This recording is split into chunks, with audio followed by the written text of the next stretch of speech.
Shida yangu ni Aisha mganga. Mimi kuna mdada anaitwa Aisha. Huyo Aisha mimi nampenda, ila yeye kila nikimwelezea hisia zangu hataki kunisikiliza. Kwa mimi nilikuwa nataka tu wewe ufanye vyovyote tu ili mradi mimi niwe na Aisha. Ndio hicho tu mganga. Umefika.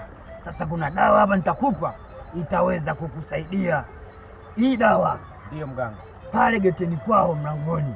Utaenda utanyunyizia geti lote zima. Ndio. Sasa kipindi unanyunyizia, hakikisha ndio mganga, hatoki mtu yoyote baada ya Aisha. Yaani Aisha ndo aanze kutoka, alafu ndio akishatoka tu ndio mganga atakufuata mwenyewe. Sawa mganga. Shika hii dawa, asione mtu, usifungue, usigeuka nyuma kipindi unaenda.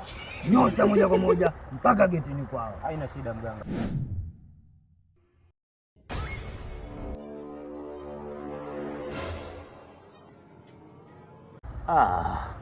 Sharibu.